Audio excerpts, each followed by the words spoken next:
자, 여러분들, 우리 상속설계에 관련된 세금 파트를 함께 진행할 김종입니다. 자, 우리, 상속설계에서 이제 앞부분 1장부터 4장까지가 민사와 관련된, 우리가 상속 관련된 얘기들을 다뤘죠. 근데 이제, 중요한 또 챕터가 또 하나 남은 거예요. 상속세와 증여세, 세금이라는 부분이죠. 그래서 제5장, 우리 상속세와 증여세 관련된 부분, 함께 진행하도록 하겠습니다. 자, 우리 127페이지 여러분들 상속세와 증여세의 개념이라는 게 나오는데요. 여기 첫 번째 타이틀에 민법과 세법과의 관계 이렇게 나옵니다. 우리는 이제 민사와 관련된 부분들 여러분들 공부를 한 거죠. 민사와 관련된 부분들은 우리가 사적 자치 원칙에 따라서 의사결정이 되는 거죠. 사적 자치의 원칙에 따라서. 그래서 대원칙이 사적 자치라는 얘기는 합의가 되면은 상호 간에 합의가 되면은 법률보다 먼저 우선적으로 적용을 받겠다라는 게 이제 사적 자치의 원칙이다라고 보시면 되는 거예요. 이거에 비해서 우리가 이제 세법과 관련된 부분들, 세무와 관련된 부분들은 우리가 사법 관계가 아니고 우리가 공법 관계예요. 그래서 국가가 강제적으로 우리가 걷어가는 거죠. 그래서 강제성이 띌 수밖에 없는 거죠, 여러분들. 그래서 아무리 국가하고 개인하고 합의를 한다라고 해서 세금을 깎아주고 더 받고 이렇게 할 수가 없습니다. 반드시 세법의 근거를 둬서 과세를 해야 되기 때문에 그래서 합의보다는 법률에 의한 우리가 강제적으로 적용하는 강제성이 상당히 강조되는 게 바로 세법 파트인 거죠. 그래서 여러분들 민사 쪽에서 공부했던 부분하고 우리 세무 쪽에서 공부하는 부분하고 약간 좀 잘못된 다른 규정이 존재할 수가 있다는 얘기죠. 그래서 이쪽 규정하고 이쪽 규정하고 이쪽 규정이 없으면은 이 규정을 적용하는 게 맞고요. 그리고 똑같이 이제 규정을 다 하고 있다라고 하면은 어떤 것을 세무 쪽에서 적용할 거냐라는 거죠. 바로 세금은 세법 쪽에서 적용을 한다라는 거죠. 세법이 있으면은. 따라서 이런 부분을 뭐라고 하냐면 뭐 특별법 우선의 원칙 뭐 이런 얘기 많이 들었죠. 그래서 공법하고 우리가 사법하고 비교해 봤을 때 이 공법이 우선적으로 적용된다. 동일한 사안이 동일한 규정이 있다라고 하면은 규정 내용이 상호간에 좀 위배된다라고 하면은 공법이 우리가 세금 계산할 때는 우선시 적용된다. 이렇게 보시면 되는 겁니다. 자, 그러면은 우리 앞에서 공부했던 여러분들 민사 쪽에서 공부했던 부분들 한번 대표적인 예를 한번 들어보도록 하겠습니다. 물론 뒤쪽에 나오겠지만은 자, 우리 첫 번째 여러분들 어떤 부분을 공부했냐면은 우리 보험금과 관련된 부분을 공부했습니다. 이 보험금은 뭐 특수한 경우 계약자, 피보험자, 수익자가 같은 경우에는 우리가 상속재산으로 보지만은 그 이외에는 우리 보험금은 뭐랬어요? 수익자 고유재산이다. 수익자의 고유재산이기 때문에 상속재산에 포함되지 않는다. 이렇게 여러분들 공부를 하셨죠. 그렇지만은 우리 세금 계산할 때 보험금을 만약에 아버님이 돌아가셔가지고 상속보험금을 탔다. 사망보험금을 탔다. 그거는 상속재산으로 간주합니다. 여러분들. 상속재산으로 간주하기 때문에 상속세 내라 이 얘기예요. 그러면은 이런 규정이 좀 잘못 차이가 있는 부분에서 세금 계산할 때 그러면은 보험금을 포함해서 세금 계산할 것인지 아닌지 여부를 따질 때 포함해서 세금 계산하라 이런 얘기입니다. 자, 또 하나는 여러분들 우리가 과거에 줬던 부분들 우리가 사전 기여분이라고 하죠. 기여분 그리고 유류분 계산할 때 사전 증여 재산과 관련된 부분들 계산하는 게 있어요. 이런 부분에서 사전 증여와 관련된 부분들 상속인을 상대로 한 사전 증여 부분에 대해서 민사와 관련된 부분들은 과거 1년 전, 2년 전, 3년 전, 10년 전, 20년 전에 줬더라도 상속인에게 줬으면은 다 합산해서 기여분 계산하고 유류분 계산하고 이렇게 돼 있죠. 그래서 기한 규정이 없어요. 그렇지만은 여러분들 상속세와 관련된 부분에 대해서는 사전 증여한 재산에 대해서 상속인에게 사전 증여한 부분들은 10년 이내의 것 그리고 비상속인에게 사전 증여한 부분들은 5년 이내의 것만 우리가 상속재산으로 봐서 다시 합산해서 다시 계산하라 이런 규정을 하고 있는 거죠. 그래서 이런 부분들에 대해서 좀 차이점이 있다. 물론 여러분들 유류분 계산할 때 우리가 비상속인에게 우리가 사전 증여한 부분들은 쌍방 고의가 없다라는 가정 하에서 1년 이내의 것만 우리가 산입하도록 민사에서 공부를 했죠. 그렇지만 세법은 달리 규정하고 있다라는 거예요. 획일적으로. 자, 또 하나 보면은 여기서 이제 파생돼서 하나 더 이제 보게 되면은 사전 증여한 부분들을 이렇게 기여분 계산하고 우리가 증여 계산할 때 다시 합산할 때 이 다시 합산하는 금액을 우리가 상속 개시 시점으로 금액으로 재평가해서 과거에 여러분들 예를 들어서 10년 전에 1억을 줬다라고 해서 1억을 합산하는 게 아니고 상속 시점에 그 금액이 얼마였을까? 한 3억 됐을까? 그러면은 3억으로 합산해서 형평성 조절 기여분을 하고 유리분 계산을 하는데 우리 사전 증여한 부분들 이 상속세와 증여세에서는요. 재평가를 하지 않고 우리가 산입할 때 증여 당시 재산가액 이걸로 그냥 산입을 하는 거예요. 예전에 뭐 5년 전에 증여를 했다, 사전 증여했다 그러면은 10억을 증여했다. 그러면 지금 시점의 가치가 7억이다라고 해서 7억으로 우리가 산입해서 상속세를 계산하는 게 아니고 5년 전에 10억이면은 10억 그대로 우리가 다시 산입해서 상속세를 다시 계산한다. 즉 뭐예요? 재평가한다, 안 한다? 재평가 안 한다. 여기 이런 부분에 이제 차이점이 있는 거죠. 자, 또 하나의 이제 차이점을 하나 더 마지막으로 들어보면은 여러분들 우리가 상속이 일어나는 사망 시점을 따질 때 우리 앞쪽에서 민사에서 공부하셨을 거예요. 실종 선고라는 게 있습니다. 실종 선고의 사망 개시 시점을 뭘로 볼 거냐라는 거죠. 그래서 민사와 관련돼서는 여러분들 일반 실종은 5년, 특별 실종은 1년 기간이 경과하면은 우리 이해관계인이 법원에 실종 선고 판결을 해달라라고 해서 선고 요청을 하죠. 청구를 하면은 법원에서 막 조사를 다 해서 실종 선고 판결을 받는다라는 겁니다. 그래서 실종 선고 판결을 받은 날짜를 사망일로 할 거냐, 아니면은 그 5년이 딱 지나는 시점을 사망일로 할 거냐라고 봤을 때 우리 민사에서는 여러분들 실종 기간 5년이면 5년 그 만료되는 날 통고일이 아니고 만료일을 상속 즉 사망 시점으로 보겠다라는 거고요. 우리 세법에서는 그러면은 언제 그 만료일을 우리가 상속 개시 시점으로 봐서 세금을 계산할 거냐 이렇게 규정하고 있지 않고 실종 선고일을 사망일로 봐서 상속세를 계산해라 이렇게 규정한다는 얘기죠. 그래서 민사와 우리 세무와의 차이점을 먼저 큰 틀을 잡아놓고 들어가는 게 좋겠습니다. 자, 요 네 가지 차이점은 여러분들 우리 교재 뒤쪽에서 쭉 나오고 있고요. 시험 문제 아주 잘 다루는 부분이기 때문에 꼭 비교를 하셔야 돼요. 그래서 지금까지 공부했던 여러분들 민사와 관련된 부분들은 위쪽으로 해석을 했지만은 세금 문제에 대해서는 아래쪽으로 해석을 해서 즉 뭐예요? 민법보다는 우리가 세법을 우선시 적용되기 때문에 동일한 사안에 대해서 내용이 다르죠. 그럴 경우에는 세금 계산할 때는 세법 규정을 따라라라는 겁니다. 자, 이런 부분들은 여러분들 메모를 미리 해두시는 게 좋아요. 자, 그래서 가번 상속에 관한 법률의 차이라고 쭉 나와 있는데 여러분들 5번째 줄 보도록 하겠습니다. 따라서 상속에 관한 민법과 세법의 규정이 다른 점이 있음에도 불구하고 이를 혼재해서 알고 있어 실무적으로 교육이 잘못되는 경우가 종종 발생한다. 뭐 잘못된 규정이 있다는 얘기죠. 자, 다음 보니까 민법과 세법의 주요 차이점은 민법은 사적자치 원칙에 따라 적용되는 사법이고 세법은 국가가 강제적으로 징수하는 공법이라는 데 차이가 있다. 뭐 이런 말이 나와 있네요. 자, 우리 페이지 넘어갈게요. 자, 4번 상속에 관한 법률 적용 순서라고 되어 있습니다. 자, 첫 번째 줄 보니까 여러분들 상속에 관한 법률 규정은 민법에서 규정하고 있으면은 특별한 법규가 없다라고 하면은 민법이 적용된다. 즉 뭐예요? 민법에 적용되어 있으면은 다른 게 없다라고 하면은 그냥 민법이 적용되는 게 맞고, 만약에 특정 법률에서 민법과 다르게 규정하고 있으면은 그 규정에 따라서 특정 법률의 규정을 적용한다. 자, 민법의 규정도 있고 우리가 세법의 규정도 있다라고 하면은 다른 법률의 규정에서 이게 다르다라고 하면은 우리가 세금 관련돼서는 이 특별한 다른 법의 적용을 우선시해라 이런 얘기죠. 그래서 여러분들 특별법 우선의 원칙 이런 얘기 법률 쪽에서는 많이 얘기를 하는 겁니다. 자, 따라서 세법에서 상속에 관한 규정을 민법과 다르게 규정하고 있는 경우에는 해당 상속에 관한 규정은 민법의 규정을 적용하지 않고 세법 규정에 따른다. 즉 뭐예요? 공법 우선의 원칙이 적용된다. 이런 얘기를 지금 하고 있죠. 예를 들면 민법에서 부동산의 증여 시기를 증여 계약일로 보지만은 우리가 상증법에서는 등기를 증여 시기로 본다라고 되어 있죠. 이거는 여러분들 세금 쪽에서 좀 공부를 했는데 뭐 우리 책에 나오니까 한번 보죠.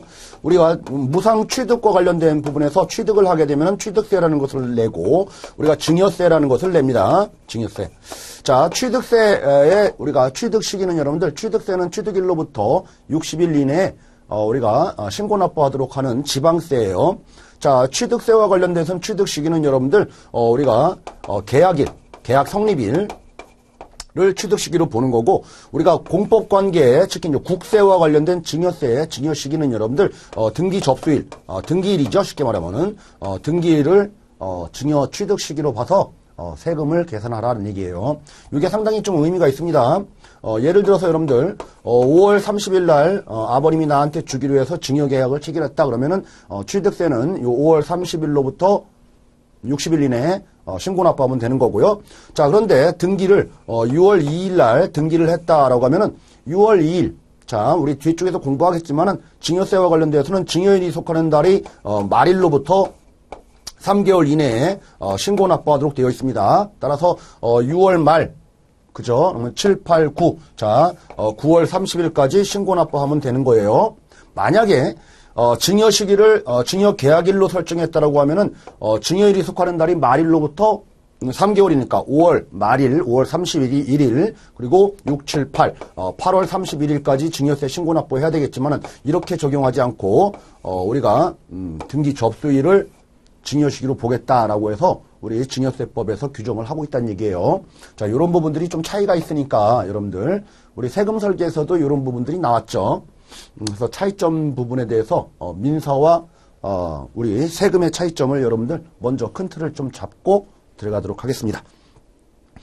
자, 우리 2번 볼게요. 자, 상속세와 증여세의 관계라고 되어 있는데 여러분들 우리가 상속세와 증여세라는 것은 여러분들 법인에 적용되는 게 아니고 개인에 적용되는 거예요. 개인이 벌어들이는 소득은 여러 가지 소득이 있겠지만은 열심히 일해서 노동의 대가로 벌어들이는 소득도 있을 뿐만 아니라 그냥 가만히 있어도 무상으로 벌어들이는 소득도 있단 말이죠. 이런 무상으로 벌어들이는 소득에 대해서 우리가 과세하는 게 바로 상속세와 증여세입니다. 근데 이제 법인도 마찬가지로 법인도 열심히 사업을 해서 이익이 나면 법인세를 내겠죠. 근데 이제 법인도 가만히 있는데 외부에서 누가 기증을 한대요. 이처럼 무상으로 받게 되는 소득도 분명 법인은 있습니다. 이럴 경우에 법인은 무상이건 힘을 들여서 벌어들였건 무조건 다 법인세예요. 그렇지만 개인, 사람이 벌어들이는 소득에 대해서는 이처럼 무상소득에 대해서는 상속세와 증여세라는 이런 세법이 별도로 존재한다. 그런 말입니다. 그래서 무상으로 벌어들인 소득은 여러분들 살아생전에 살아서 주는 거랑 죽어서 주는 거랑 이렇게 두 가지 개념이 있다라는 거죠. 그래서 A라는 아버님이 B한테 우리가 줄 때 미리 주는 거, 사전에 주는 거죠. 살아생전에 주는 거, 이런 부분들을 우리는 증여다 이렇게 얘기를 하는 거고, 사망해서 사후에 물려주는 거, 이런 부분들을 우리는 상속이다 이렇게 얘기를 하면 되겠죠. 그래서 상속세와 증여세, 증여세와 상속세를 납부할 자는 여러분들 요 B예요. B를 뭐라고 하냐면은 받았다라고 해서 수증자 증여에서는요. 상속에서는 상속인 이렇게 얘기를 하면 되겠죠. 그래서 상속세와 증여세 납세 의무자는 이렇게 받은 자다. 무상으로 취득한 자. 자, 이렇게 보시면 되는 겁니다. 큰 개념 차이는 별로 없어요. 자, 나번 상속세와 증여세의 우리가 주요 공통점이라고 해서 우리가 맨 밑에 여러분들 표 5-1을 보면은 동일 규정이라는 게 있어요. 어쨌든 불로소득으로 벌어들이는 소득이니까 과세 체계가 거의 비슷해요. 거의 비슷해요. 그래서 세율도 똑같네요. 자, 10%에서 50%까지 초과 누진세율이 적용됩니다. 첫 번째 이제 공통점이 있다라는 거죠. 세율도 공통점이다. 세율 10%에서 50%까지. 뭐 이거 다 외울 필요는 없습니다. 자, 그리고 세대 생략 할증률이라고 되어 있습니다. 세대 생략 할증률. 그래서 30%, 뭐 특수한 경우는 40%까지 할증을 하는데 똑같다는 얘기죠. 물론 이제 세부적으로 들어가면 약간의 차이점은 있지만은 우리 할증 받는 거, 할증 적용하는 거, 요것도 동일하게 규정을 하고 있다는 얘기죠. 예를 들어서 그거예요, 여러분들. 우리 아버님이 우리 아들한테 줘야 되는데 아들이 아니고 손자한테 줬다라고 하면은 세대를 건너뛴 거죠. 세대를 건너뛴 거죠. 그죠? 원래대로 하면은 이렇게 줘서 이렇게 가야지 되는 거죠. 자, 이렇게 줬을 때 상속증여세, 다시 줬을 때 상속증여세. 이렇게 과세가 되는 게 맞는데, 한 번에 훅 넘기니까, 그죠? 상속세 또는 증여세를, 우리가 피해 가려고 하는 편법이 될 수가 있다는 얘기죠.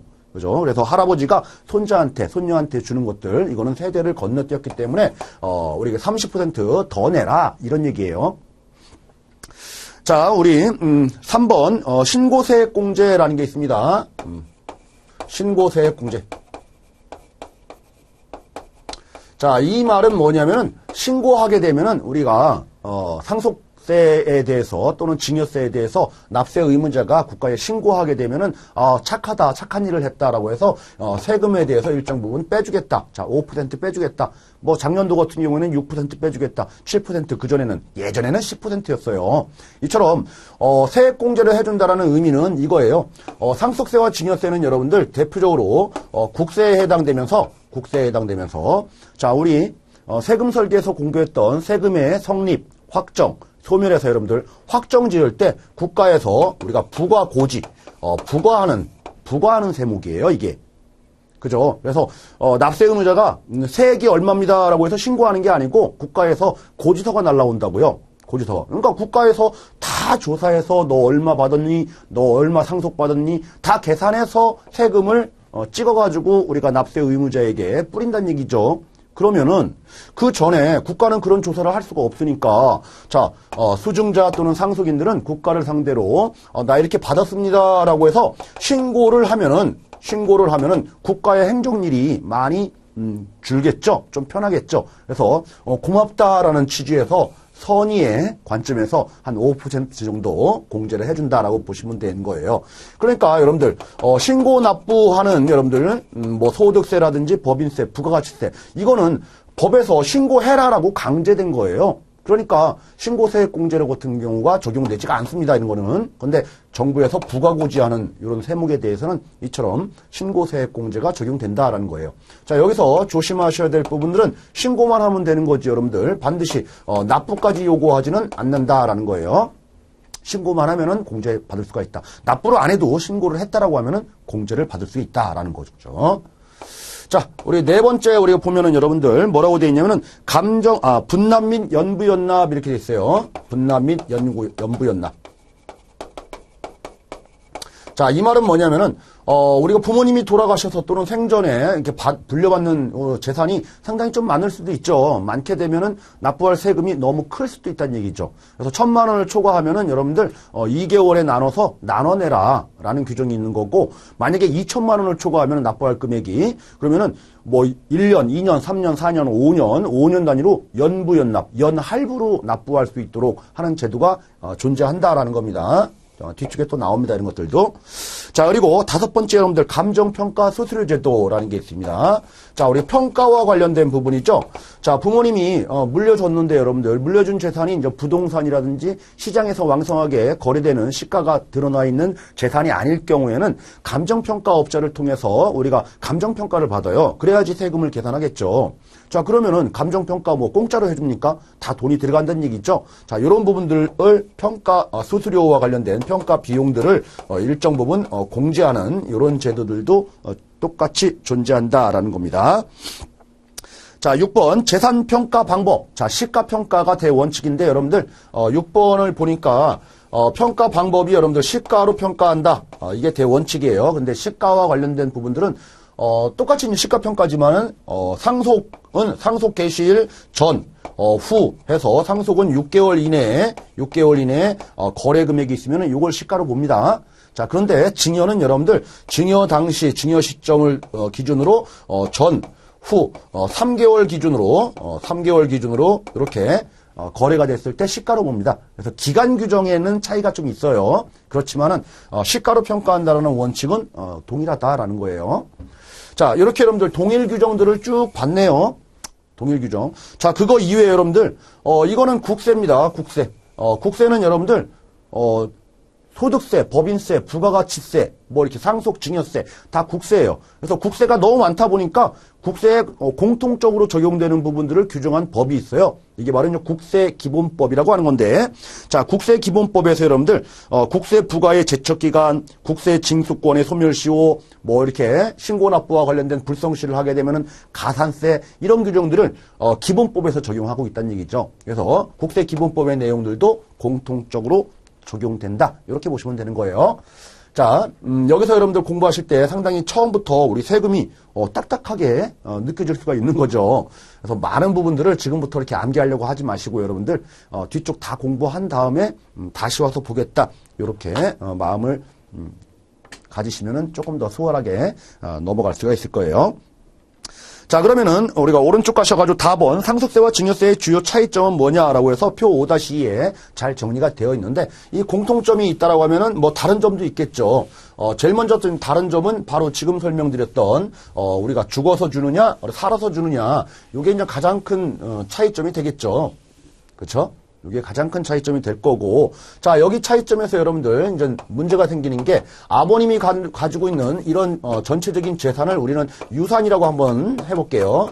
전체 유산에서 자, 증여와 관련된 부분들은 여러분들 유산 전부를 주나요? 아니면은 일부를 주나요? 물론 전부를 줄 수도 있지만은 일정 상가 건물을 증여를 일정 부분을 주는 거죠. 그런 부분들을 요 B가 공짜로, 그죠? 무상으로 취득하는 거죠. 그래서 이런 부분들을 유산세가 아니고 유산 중에서 일정 부분을 취득한 부분에 대해서 과세한다라고 해서 유산 취득세 과세체계다, 이렇게 얘기를 하는 거예요.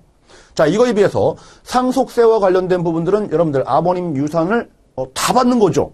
그렇죠? 전부. 그래서 이런 부분들을 우리는 유산세 체계다라고 얘기를 합니다. 유산세 체계, 유산 취득세 체계. 자, 이게 좀 차이점이 있어요. 자, 그러니까 아버님의 재산은 여러분들, 아버님의 재산은 엄청나게 많을 거예요. 뭐 서울에도 있고, 저기 뭐 부산에도 있고, 저기 뭐 광주에도 있고, 막 이런 식으로 흩어져 있다라고 하고, 이런 재산들을 다 합쳐가지고 아버님의 주소가 이제 서울이다. 주소가. 자, 이런 상태에서 그러면 세금은 여러분들 어디에다 낼까라는 거죠. 서울에서 낼까? 서울 거는? 부산 거는 부산에서 낼까? 광주 거는 광주에서 낼까? 어디서 낼까라는 거예요. 대표적으로 여러분들, 이 사람, 죽은 사람 전체 거잖아요. 죽은 사람이, 우리가, 존재했던, 살았던 주소. 이 주소지가 표준이 되는 거예요. 여기서 다 내라라는 거죠. 여기서 다 내라.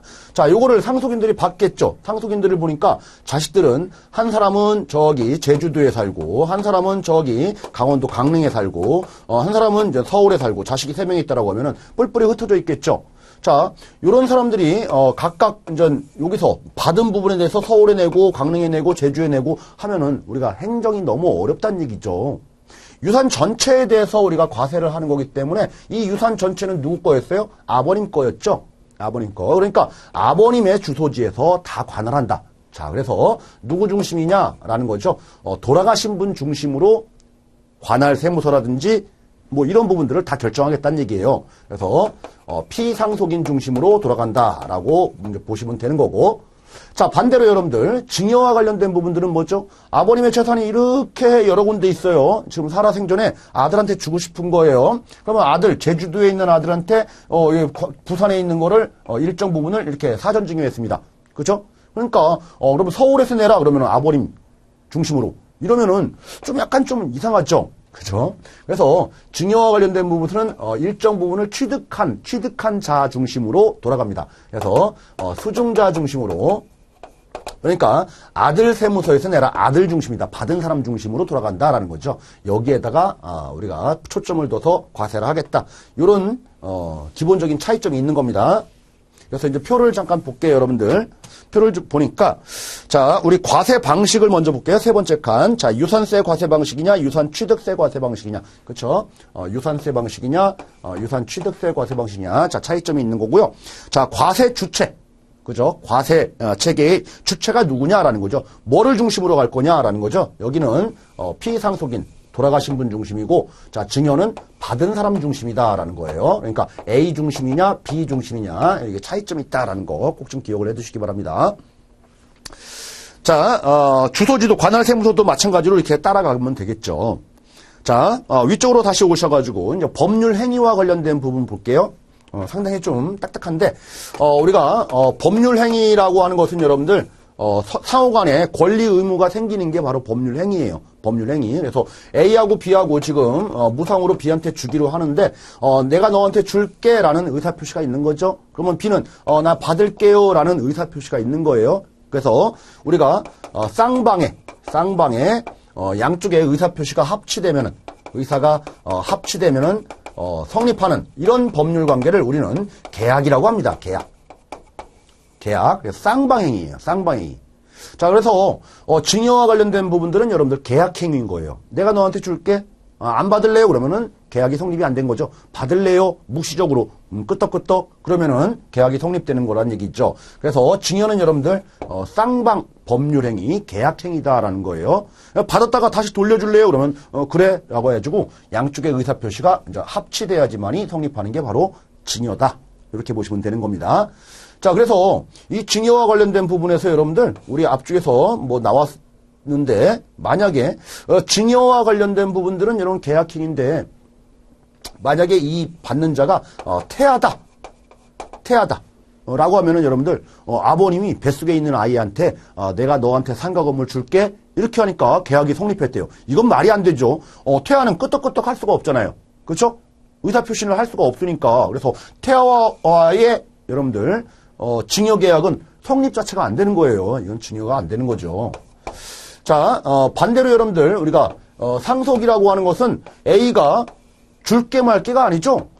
돌아가셨어요. 의사표시도 없이. 그럼 당연히 B한테 당연히 우리가 들어오는 거죠. 그래서 B가 여러분들 받을까 말까만 결정하면 됩니다. 단독으로. 그렇죠? 그래서 나는 받을게요. 그러면은 승인하겠다.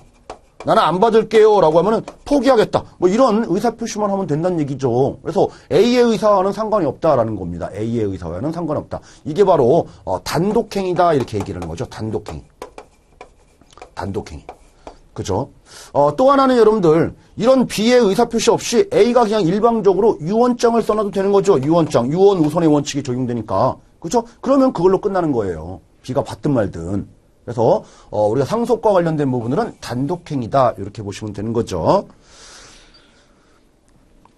자, 법률행위 여러분들, 포괄적으로 승계되는 거다. 증여는 계약이다. 그리고 포기하고 반환하는 거 관련돼서는 여러분들 포기할지, 승인할지, 이건 단독으로 하는 거다.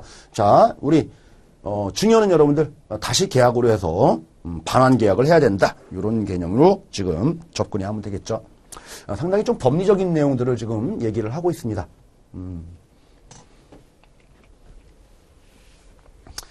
자, 공제제도와 관련된 부분들은 여러분들 상속세는 여러 가지 공제제도가 많아요. 그런데 증여세와 관련돼서 공제되는 제도들은 아주 단순합니다. 딱 두 가지밖에 없다. 이렇게 다양하냐, 단순하냐 이런 차이점이 있다라는 거 뒤쪽에서 이제 공부하시면은 다 나와요. 자, 그래서 우리가 상속세와 증여세법에서 여러분들 시험 문제가 출제되면은 제일 먼저 나올 수 있는 테마가 바로 여기에요. 다음 중 상속세와 증여세의 차이점 또는 공통점에 해당되는 것으로만 모두 짝지어진 것은 이런 식으로 해서 시험 문제가 출제될 수가 있으니까 반드시 기억을 해 두셔야 되고요. 그리고 상속세, 증여세 간의 차이점 나오는 거 우리 상속세는 어떤 체계냐, 증여세는 어떤 체계냐, 누구 중심이냐 이런 부분들 반드시 기억을 해 두시기 바랍니다. 자, 우리 과세 방식과 관련돼서 여러분들 하단에 유산세 과세 방식 그리고 동그라미 2번에 유산취득세 과세 방식 이렇게 나와 있죠. 좀 전에 설명드렸던 거를 토대로 여러분들 기억을 해두시면 되고요.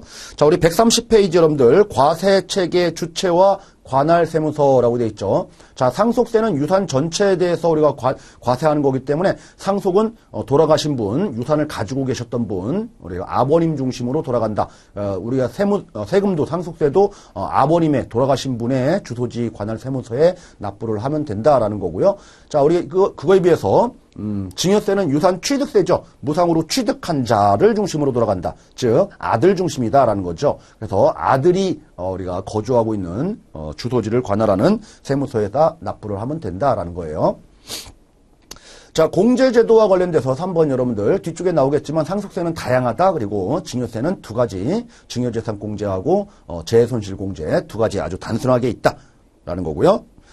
자, 라번 상속세와 증여세의 상호 관계라고 되어 있는데 여러분들 읽어보니까 일반적으로 상속세를 절세하기 위해서 증여를 하는 경우가 많으므로 상속세와 증여세는 서로 보완적, 대체적, 유기적 관계에 있는 세금으로 파악할 수 있다라고 되어 있죠. 그래서 만약에 지문에 여러분들 상속세와 증여세가 서로 독립된 세금이다, 따로따로다 이렇게 생각하면 안 돼요. 서로 유기적으로 보완하고 이렇게 상호 간의 관계가 형성되는 세금이에요. 그래서 세법도 여러분들 상속세법, 증여세법 따로 있지가 않아요. 상속, 증여세법 해서 하나의 세법으로 다 규정을 합니다. 자, 우리 여러분들, 우리 제2절 131페이지 우리 상속세와 관련된 부분 이제 차례차례 알아볼게요. 자, 1번 보니까 상속개시 원인과 상속개시라고 되어 있는데, 자, 1번 상속개시 원인. 자, 우리 상속개시는 여러분들 사망이라는 거죠. 사망. 자, 사망은 여러 가지가 있어요. 자, 민사에서 공부했지만 여러분들 자연사가 있죠. 우리가 숨이 넘어간 상태. 시체가 있는 상태가 자연사인 거죠. 그리고 실종선고라는 게 있죠. 실종선고. 그러니까 부재기간이 존재하지 않는 기간 어디 떠났는데 안 돌아와요. 그죠? 이런 기간이 너무 장기화되면은 지금 남아있는 사람들의 개인적인 사회생활이라든지 법률관계가 상당히 꼬일 수가 있는 거죠. 이럴 경우에는 법률상 도움을 받아서 실종선고 판결을 받아서 사망한 것으로 우리가 간주하는 제도가 바로 실종선고인 거죠.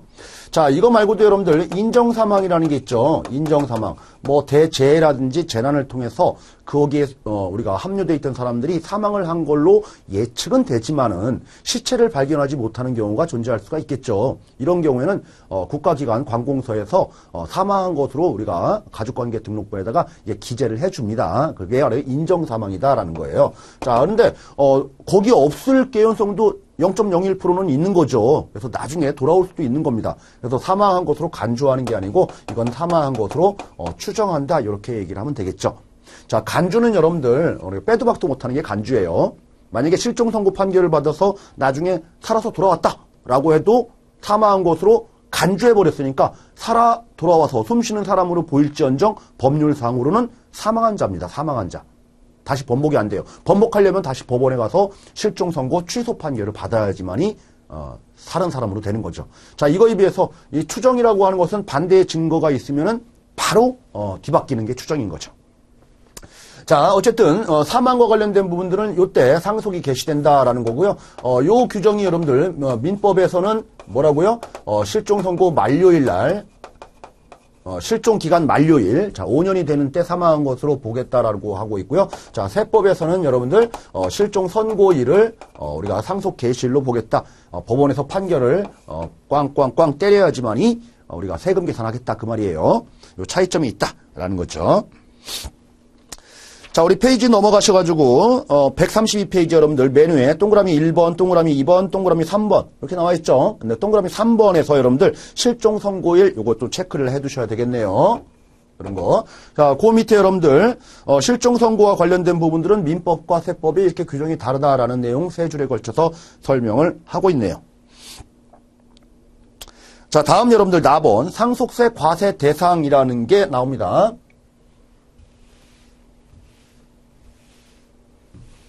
자, 상속세는 여러분들, 우리가 상속은 아버님의 유산 중심으로 돌아가는 유산세 과세 체계를 가지고 있다라고 해서 피상속인 중심으로 돌아간다 이렇게 우리가 먼저 알아봤죠. 그럼 피상속인이 우리 소득세법에서도 우리가 세금 설계에서도 공부했듯이 만약에 거주자라면 또는 비거주자라면 뭐 이런 얘기가 있는 거죠. 그죠? 거주자는 뭐죠? 국내에 주소를 둔 자 또는 183일 이상의 거소 생활을 하는 자를 우리가 소득세법상 거주자라고 얘기하죠. 그 이외의 자는 좀 비거주자 이렇게 얘기를 하는 거고. 자, 거주자라고 하면은 여러분들 소득세법에서 우리가 세금 설계에서도 공부하겠지만은 아니면은 공부하셨던 분들은 아마 아실 거예요. 자, 무제한 납세 의무자다라고 해서 무제한이에요. 이 무제한이라는 말은 뭐냐면은 국내 소득뿐만 아니라 국외 소득까지도 모두 과세하는 게 바로 무제한 납세 의무자예요. 자, 이거에 비해서 비거주자는 여러분들 제한 납세 의무자다라고 해서 국내에서 발생한 소득만 과세를 하는 겁니다. 소득세법에서. 자, 그럼 상속세와 관련된 부분에 대해서도 여러분들, 피상속인 아버님이 거주자라면은, 우리 다 거주자죠. 자, 그러면은 아버님의 재산 중에서 국내 재산뿐만 아니라 해외 재산도 상속재산으로 봐서 다 상속세 과세하겠다. 그 말입니다. 자, 만약에 비거주자라고 하면은, 자, 국내 소재한 재산에 대해서만 상속받은 걸로 봐서 상속세 과세하겠다. 그 말이에요. 이해하셨죠? 자, 그러면은, 요런 문제가 생기겠네요. 자, 예를 들어서, 거주자인데, 한국에도 우리가 재산이 있고, 미국에도 재산이 있다라고 하면은, 요거 다 합해서 우리가 세금 계산하면 된다는 얘기죠. 근데, 만약에, 미국 입장에서 보면은, 미국이라는 나라 입장에서 보면은, 입장에서는 여러분들, 이 사람은, 한국 사람인데, 비거주자가 되는겠죠? 미국 입장에서 보면은. 그럼 미국에서도 상속이 일어나서 상속세 과세하면은, 미국 국내에 있는 부분에 대해서만 아마 상속세를 매겼을 거예요. 그죠? 그러면은, 이거 우리나라에서 이렇게 매기고, 이건 한국에서 우리나라에서 상속세 매기고, 미국에서는요. 미국에서는, 미국에 있는 재산에 대해서만 이렇게 상속세 매기면은, 자, 똑같이 미국 재산이 두 번, 이중으로 우리 상속세가, 부담되는 그런 부분이 생기는 거잖아요. 자, 그래서, 피상속인이 거주자인 경우에는 나중에 여러분들 이중과세 조정을 위해서, 외국납부 세액공제라는 게 있어요. 외국납부, 세액공제. 그쵸? 자, 외국에서 납부한 세액은 빼줘야 되겠죠. 다시. 그래야지 이중과세 조정이 되잖아요. 자, 그래서 외국납부세액공제가 적용되는 것은 피상속인이 거주자였기 때문에 성립하는 개념인 거죠. 그러니까 비거주자인 경우에는 그런 말은 없겠죠. 자, 그런 내용들을 전반적으로 우리 책에서 보는 겁니다. 자, 나번 상속세 과세 대상에서 여러분들 동그라미 1번 거기 박스에서 거주자는 국내의 모든 상속재산이다. 자, 동그라미 2번 비거주자는 국내에 있는 재산이다. 뭐 이런 말이 나오고 있고요. 자, 우리 다번 갈게요. 상속세 납세 의무와 연대 납세 의무 이렇게 되어 있습니다. 자, 1번 상속세 납세 의무라고 하는 것은 여러분들 상속인 또는 상속 포기자 및 특별 연고자도 포함합니다. 만약에 포기했다라고 해서 이건 뭐 납세 의무가 없다 막 이런 얘기하면 안 돼요. 또는 수유자 그죠? 받은 자는 상속세 중에서 상속재산 중에서 각자가 받거나 받을 재산을 기준으로 계산해서 그 비율에 따라서 납세 의무가 있다라는 거예요. 납세 의무가 있다.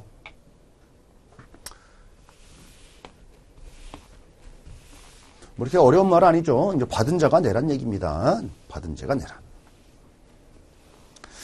자, 다음 이제 연대 납세 의무와 관련된 부분이에요. 그래서 우리 아들이 2명 있는데 장남하고 차남이 있는데 장남은 잘 냈는데 차남이 안 내고 있네요. 그럴 경우에는 다른 상속인들도 받은 재산을 한도로 해서 연대 납세 의무가 있다라는 거예요. 자, 라번 상속세 관할 세무서 여러분들. 관할 세무서 우리 앞에서 공부했죠. 누구 중심이라고요? 돌아가신 피상속인 주소지 관할 세무서를 우리가 관할 지역으로 보겠다라는 거고요. 피상속인 중심이에요. 그게 상속인 그럼 틀려요. 자, 우리 마번 갈게요. 자, 상속세 과세표준 신고 기한이라고 되어 있죠. 우리가 상속세와 관련된 부분들은 여러분들 상속일이 속하는 달의 우리가 말일로부터 항상 말일 기준이에요. 말일로부터 6개월 이내에 신고 납부하도록 되어 있고요. 증여세와 관련된 부분들 우리가 증여일이 속하는 달의 말일로부터 3개월 이내에 신고 납부하도록 되어 있다. 이렇게 상속세와 증여세는 우리가 기한 규정이 좀 달라요, 여러분들. 예를 들어 가지고 2018년도 10월 4일 날 만약에 사망했다라고 가정하면 여러분들 언제죠?